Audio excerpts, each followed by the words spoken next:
I'm Dr. Eugenia Steingold, and I want to talk to you about depression. How do you know that you're depressed? Usually, you don't like your life, you don't like yourself, you feel things are never going to get better, and you don't have any hope that your future will be better. These are the symptoms, classic symptoms of depression. And today, I want to give you some tools just to get through the day, just to be able to function when you feel this way. So the first thing to learn is that depression is not you. I usually think of depression as something external, something that comes from outside to occupy our minds and our body. For example, you can think of it as a bacteria, external bacteria that's infected you. Or you can think of it as a parasite that co-inhabits your body and feeds of it, but it's still not you and it shouldn't be there. Now, why did it come from outside to occupy your mind and your body? I think that's a very deep question, and maybe I'll be able to answer in the future, but for now I'll just say this. It came from outside because you got hurt. Something hurt you, and in response to that, you checked out. You left yourself. You abandoned yourself, and you left that empty space inside yourself. And first, maybe there was feeling of emptiness, and then there was feeling of sadness, and that's when depression is coming. Another way to think of depression is overgrowth. For example, when there is a little bit of sadness inside you, it's great. It helps you to be kinder. It helps you to connect with people. It makes you a better person. But when there is an overgrowth of sadness, when it becomes overwhelming, that's when you actually stop functioning. Some people can no longer leave their room because this is where they feel, the only place where they feel safe is their room. So when there is overgrowth of sadness, that's when we call it depression, when your sadness prevents you from functioning. And again, the point of this video is to help you now, to help you start functioning and doing something about it now. So again, the first thing to recognize is that depression is not you. It lives inside your body, it lives inside your mind, it affects the way you think. And that's why it's so easy to confuse your depression with yourself. But it's not. And now I'll just tell you how to recognize depression, how to know when it's not you thinking, when it's your depression thinking. The easiest way to recognize depression from keywords. Depression uses certain words, global words. For example, never, ever, always, nobody, everybody. Here's an example of a depressive thought to you. The thought that came not from your mind, but from that parasite we call depression. Things will never get better. This will never work. It's always going to be like this. Nobody loves me. Nothing is going to work.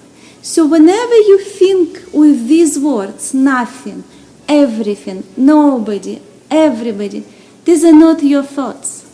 This is what depression makes you believe. This is what depression wants you to believe. And of course, once you start believing it, there is no reason to leave your room. Why even bother, right? This is exactly the state where depression wants you to be in, because that's when it can feed off you. So the question is, what do we do about it? Well, the depression is talking to you. It means you can talk back to it. How do you talk back to depression? First, don't fight it. Because once you start fighting it, it'll come back, shooting at you those depressive thoughts again and again and again, and you'll be overwhelmed.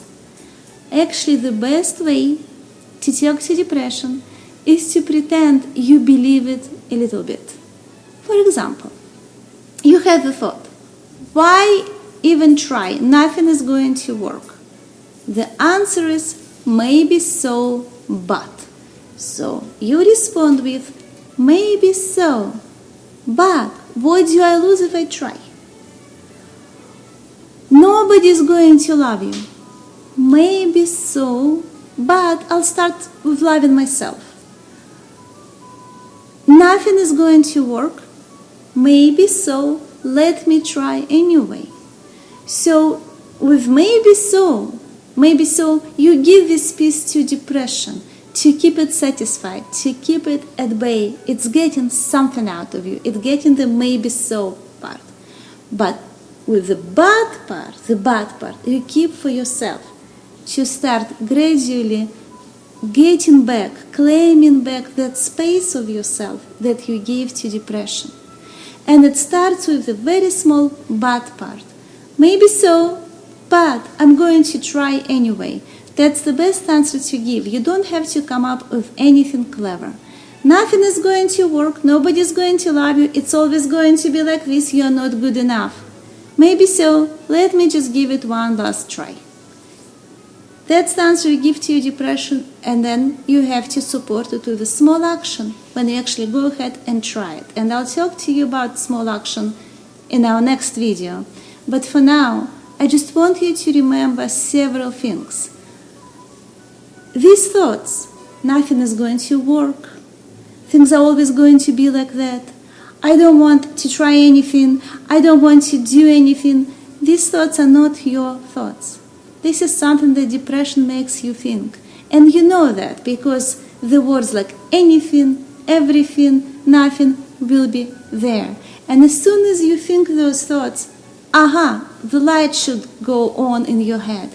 Because now you know you are being attacked by something external, and actually you need to protect yourself. You need to protect your internal space.